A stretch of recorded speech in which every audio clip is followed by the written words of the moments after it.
1946 ते 55च्या कालखंडामध्ये पंडितजींच्या नेतृत्वाखाली भारतरत्न डॉक्टर बाबासाहेब आंबेडकरांच्या नेतृत्वाखाली जे कायदे केले होते आणि त्यानंतर मुंबईसारख्या ठिकाणी सुद्धा अनेक चळवळीच्या माध्यमातून कामगारांकरता त्यांच्या हिताचे कायदे निर्माण केले गेले होते. हे सगळे कायदे 3 कायद्यांनी कोणतीही चर्चा न होता लोकसभेत आणि राज्यसभेत मंजूर केले गेले आणि कामगारांना सुद्धा देशधडीला लावण्याचं काम हे सुरू झालेलं आहे. एका बाजूला शेतकरी अडचणीत आणले जात आहे, दुसऱ्या बाजूला कामगारांना अडचणीत आणले जात आहे आणि हे चाललेले हे सरकार, भाजपचं सरकार देशाला कुठे घेऊन जाणार हा प्रश्न आपल्याला पडलेला दिसतोय. अशा कालखंडामध्ये पुन्हा एकदा त्या काँग्रेस स्थापना दिवशी आपल्याला एक प्रतिज्ञा करावी लागणार आहे की पुन्हा या देशाला सगळ्यांना बरोबर घेऊन जाणार अशा प्रकारची सत्ता निर्माण करण्याचं काम आदरणीय सूर्यजींच्या नेतृत्वाखाली, आदरणीय राहुलजींच्या नेतृत्वाखाली हा देश पुन्हा उभं करण्याचं काम आपल्या सर्वांना करावं लागणार आहे. त्याकरता आपल्याला कटिबद्ध राहावं लागणार आहे. तशा प्रकारची प्रतिज्ञा करावं लागणार आहे. मी आपल्या सर्वांना काँग्रेस स्थापना दिवसाच्या शुभेच्छा देतो.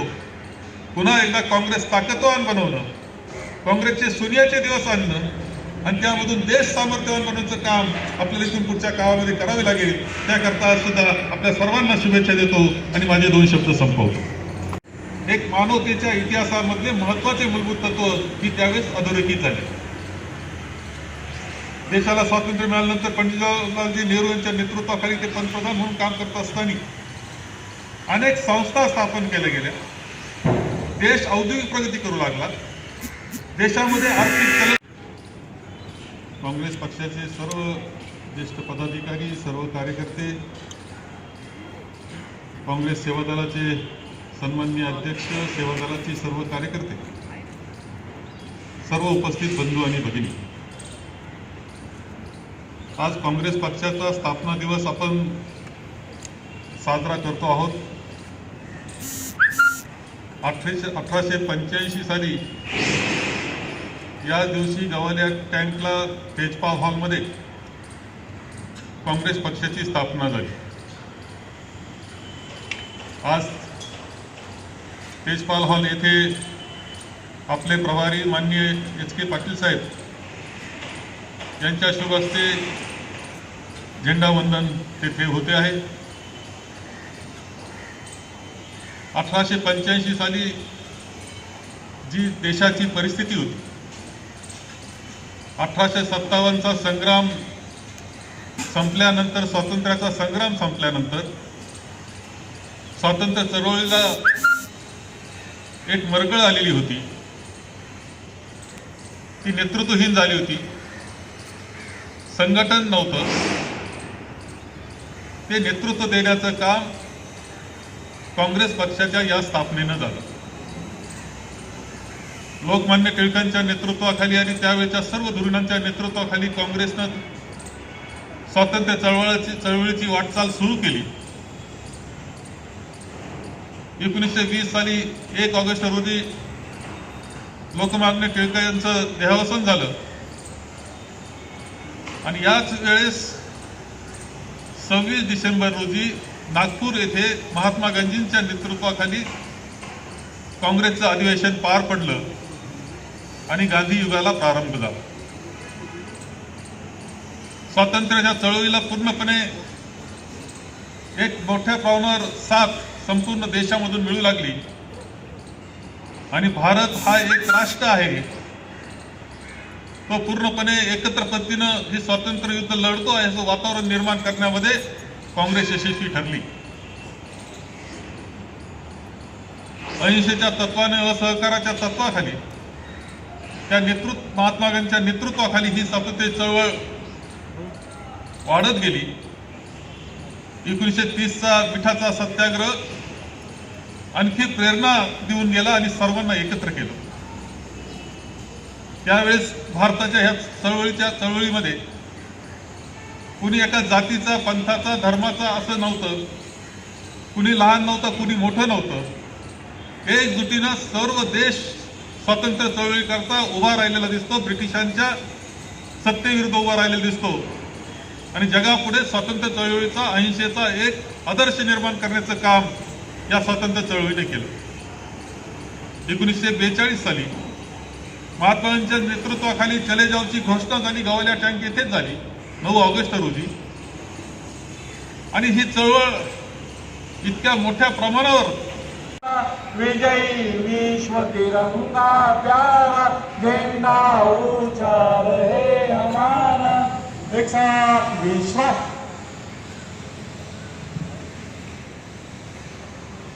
आदरणीय झंडा ऊंचा रहे हमारा, सदा शक्ति सरसाने वाला, प्रेम सुधा बरसाने वाला, को बरसाने वाला, मातृभूमि का तन मन सारा, झंडा ऊंचा रहे हमारा. ही जाए विश्व विजय करके दिखलाए.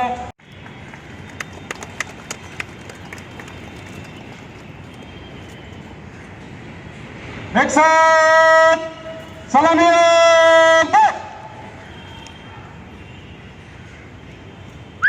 जैसे थे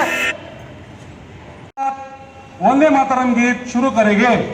वंदे मातरम, वंदे मातरम, सुजलाम सुफलाम मलयज शीतलाम शस्य श्यामलाम मातरम. वंदे मातरम, शुभ्रजोत्स्नां पुलकितयामिनी, पुल्लकुसुमित द्रुमदलशोभिनी, सुवासिनी सुमधुरभाषिनी, सुखदां वरदां मातरम. वंदे मातरम, वंदे मातरम. फायद्यासाठी सरकार भूमिका घेत आहे आणि काही मोजक्याच बिल्डरना फायदा होण्यासाठी काही निर्णय सरकार महाविकास आघाडीकडून केला जातो. असं आहे की कोरोनाच्या संकटामध्ये सगळी अर्थव्यवस्था डबघाईला गेलेली होती, बंद पडलेली होती. पुन्हा तिला गती देण्याचं काम काही निर्णय आम्ही करतो आहोत. त्यामध्ये आम्ही स्टॅम्प ड्युटीचा निर्णय केला, त्याचं कौतुकच संपूर्ण देश पातळीला केलं. माननीय पंतप्रधानांनी सुद्धा उल्लेख त्याचा केला. काही निर्णय असे असतात की अशा संकटाच्या काळातून अर्थव्यवस्था पुन्हा बाहेर काढण्याकरता करावे लागतात. त्या विचारानं काही निर्णय आम्ही केलेले आहेत, काही निर्णय पुढच्या काळातही होतील. प्रीमियमचा जो विषय आहे त्या दिवशी कॅबिनेटला अचानक प्रस्ताव आला, त्यामुळे कुठेतरी काँग्रेसच्या मंत्र्यांची नाराजी होती, कारण की आयत्या वेळेस हा विषय आला होता. थोडंसं आम्हाला काही गोष्टी समजून घ्यायच्या होत्या, एवढंच त्यामध्ये. उसके दौर में से एक है, क्या चुनौतियां आप देख रहे हैं खास करके महाराष्ट्र इकाई के लिए, जब खुद आपके गठबंधन के दल के लोग कह रहे हैं कि यूपी अपनी सबसे कमजोर स्थिति में नेतृत्व की जरूरत है. ऐसा है कि आज का कांग्रेस का स्थापना दिन है और कांग्रेस का विचार और शाश्वत विचार है जो देश के हित का है. अभी बीजेपी का जो अब सत्ता देख रहे हैं वो देश की हित की नहीं है, वो समानता का विचार नहीं है. समानता का विचार ही देश को आगे ले सकता है, लेके जा सकता है, और इसलिए कांग्रेस का विचार को ही ताकत देना हमारा फर्ज है. सर, गठबंधन के दल जिस तरीके से सवाल खड़ा कर रहे हैं कांग्रेस के नेतृत्व पे, सामना कैंडिडेट साफ साफ कहता है कि कांग्रेस का नेतृत्व कमजोर है, यूपीए में अब बदलाव की जरूरत है, यूपीए में नेतृत्व बदलाव की जरूरत है. कैसे देखते हैं इस आह्वान? नहीं, यूपीए में तो एक साथ सबने आना चाहिए. शिवसेना आज तो यूपीए में नहीं है और सामना एक पत्रकारिता है, वो शिवसेना का विचार है या नहीं हमें मालूम नहीं. यूपीए में शिवसेना ने आना चाहिए और बात करनी चाहिए. तो यूपीए का घटक बनना पहले जरूरी है. सर, संजय राउत की पत्नी को जिस तरीके से ईडी का नोटिस आने की बात सामने आ रही, भले वो इनकार कर रहे हैं कि उन्हें अभी तक कुछ प्राप्त नहीं हुआ नोटिस, लेकिन ये बात एक तरीके से निकल के आई है कि नोटिस दिया गया, उनको कल आने के लिए कहा गया है. अगर नोटिस आई होगी या आने वाली होगी मुझे भी मालूम नहीं, लेकिन आज दिखता है कि बीजेपी के सरकार आने के बाद जो ये केंद्रीय संस्था है उसका उपयोग दबाव करने के लिए, दबाव तंत्र करने के लिए, दहशत निर्माण करने के लिए हो रहा है, और ये गलत है. सर, राहुल गांधी के विदेश दौरे पर भी सवाल उठ रहे हैं, किसान आंदोलन चल रहे हैं, कांग्रेस का स्थापना दिवस है आज, उसके ठीक एक दिन पहले वो इटली की यात्रा पर निकले, लोग सवाल खड़ा कर रहे हैं. कुछ काम होगा विदेश में मुझे मालूम नहीं, लेकिन ऐसा है कि कांग्रेस किसानों के साथ में, कामगारों के साथ में. राहुल जी खुद उन्होंने ये आंदोलन में हिस्सा लिया, 2 करोड़ किसानों के साइन का मेमोरेंडम उन्होंने राष्ट्रपति महोदय को दिया है। सर एक प्रश्न आहे की काल देवेंद्र फडणवीस यांनी प्रश्न करा, कारण की एका बाजूनी भाजप टीका करते, दुसऱ्या बाजूने शिवसेना आपला मित्रपक्ष UPAच्या बाबतीत सुद्धा गांधी परिवारांवर प्रश्नचिन्ह उपस्थित करते। काँग्रेसनं देशाला स्वातंत्र्य मिळवून दिलं, विकासाची वाटचाल करून एक सामर्थ्यवान देश म्हणून संपूर्ण जगाला परिचय करून दिला आणि ही वाटचाल सुरू असताना भारतीय जनता पक्षासारखं प्रतिगामी विचाराचं सत्ता येथे आलेली आहे, ज्यांनी माणसामध्ये भेद निर्माण करणं, मनामध्ये भेद निर्माण करणं आणि त्यावर सत्ता मिळवणं हे सूत्र अवलंबलेलं आहे। आम्हाला पुन्हा एकदा एकतेचं प्रदर्शन घडावं लागेल, जे स्वातंत्र्य चळवळीत होतं आणि नंतरसुद्धा जे राज्यघटनेच्या माध्यमातून दिसते, आणि पुन्हा ते वातावरण निर्माण करण्याकरता म्हणजे काँग्रेसनं जे टिकून ठेवलं होती जी संस्कृती देशाची, ती पुन्हा निर्माण करण्याचं काम आम्हाला करावं लागेल। ते आव्हान आमच्यापुढे निश्चितपणे आहे आणि त्याकरता काँग्रेस स्थापना दिवशी आम्ही ती अशा प्रकारचं प्रतिज्ञा करतो आहे। पण UPAच्या संदर्भात जे भाष्य केलं जातं संजय राऊतांवर, यावर प्रतिक्रिया काय आहे? ते प्रदेशाध्यक्ष असं आहे की एक तर अजून UPAचे सदस्य शिवसेना नाही, त्यांनी UPAचं सदस्य व्हावं आणि अंतर्गत चर्चा करावी, निश्चित काही निर्णय करावे। शेवटी तुम्हाला सोनियाजींच्या नेतृत्वाखाली UPA आपल्याला गठीत करावी लागेल आणि समर्थ विरोधी पक्ष उभा करावा लागेल, ही वस्तुस्थिती आहे। महाआघाडीमध्ये कुठेतरी मतभेद निर्माण होत आहेत। असं आहे की महाआघाडी महाराष्ट्रात आहेत, स्वतः संजय राऊत हे पत्रकार आहेत, ही शिवसेनेची जर अधिकृत भूमिका असेल तर आम्ही तसं वक्तव्य मग त्याच्यावर आम्ही उत्तर देऊ, तशी अधिकृत भूमिका म्हणून नाही तर ते पत्रकार म्हणून बोललेले आहेत। शिवसेना ती म्हटलं की अशी आमची भूमिका आहे तर आम्ही निश्चित त्याला वेगळं उत्तर देऊ। पण संजय राऊतांचं ते जे आहे ते लिखाण सामना हे शिवसेनेच्या मुखपत्रातनंच आहे आणि सामन्यातनं लिखाण हे शिवसेनेचं मत नाही, अधिकृतपणे तसं अधिकृत शेवटी पत्रकारिता आहे ती बॅलन्स असली पाहिजे असं आपण मानतो।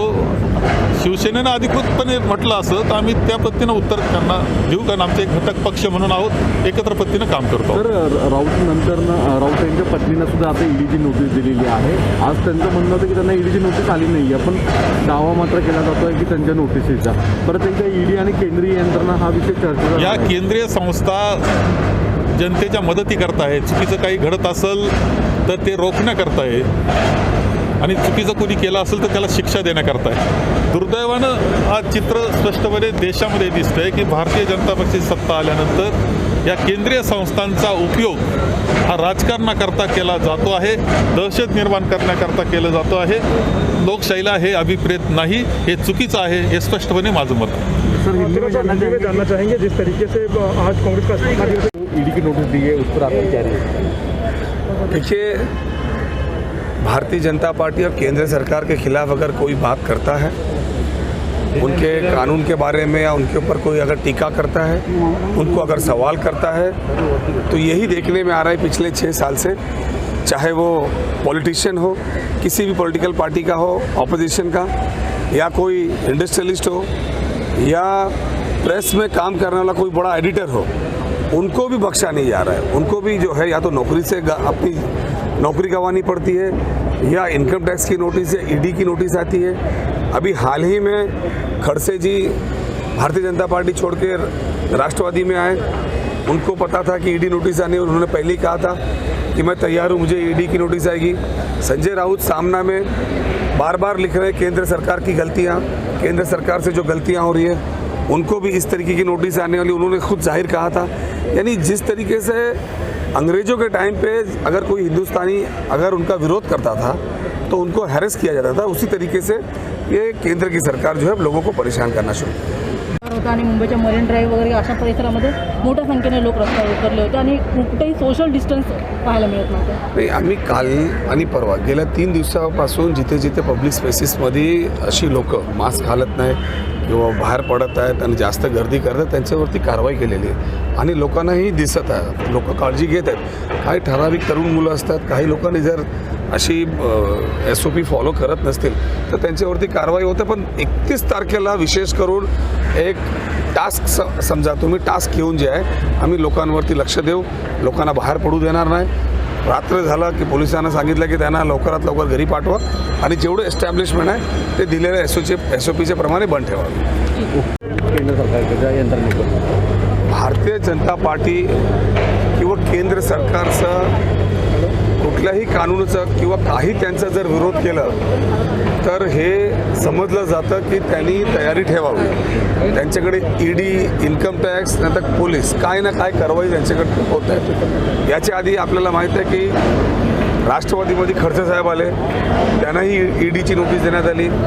सामनामध्ये वारंवार केंद्र सरकारवरती टीका करण्यात येत कारण त्याचे कायदे व्यवस्थित नाही. शेतकऱ्यांबद्दल जे कायदा आणला त्यांचा विरोध करण्यात येत आहे. हे सगळं होत असताना सगळ्याला माहीत आहे. आधीपासूनच संजयजी बोलत होते आणि आधीपासून खडसेजींनी पण सांगितलं की आता आम्हाला ED येणारच आहे आणि तसंच झालं. मग हे जे दुश्मनीची राजनीती आहे हे देशासाठी योग्य नाही, हे बरोबर नाही. न्यू इयर जे आहे ते आता साजरं केलं जाणार आहे. कोरोनाचं संकट आहे, कशा पद्धतीनं पालन केलं पाहिजे कारण की SOP सुद्धा सरकारची आहे. न्यू इयरसाठी विशेष म्हणून काही सूट देण्यात आलेली नाही. जे एक्झिस्टिंग SOP हे तेच राहणार आहे कायम. त्याचे विचित्र किंवा विभिन्न काय करायला गेलं तर कारवाई होणार आहे. रेस्टॉरंटला जे आम्ही टाईम दिलेला आहे, मॉलला जे आम्ही टाईम दिलेला आहे, विशेष करून पब्लिक स्पेसेस जे आहेत जिथे लोक गर्दी असते तिथे आम्ही पोलीसचा बंदोबस्त व्यवस्थित ठेवला. महानगरपालिकेच्या कर्मचाऱ्याला पण रात्री आम्ही सांगितलेलं की त्यांनी विजिल ठेवावा. जे पब्स आणि क्लब्स असतात जिथे गर्दी होण्याची शक्यता जास्त असते त्याच्यावरती आम्ही विशेष करून लक्ष दिलेलं आहे. आणि ह्या न्यू इयर सगळ्यांचा व्यवस्थित गेलेला नाही करोनामुळे, पण येता न्यू इयर चांगला व्हावा, रुग्ण वाढू नये त्याच्याबद्दल लोकांनी काळजी घ्यावी आणि सरकारला साथ द्यावी.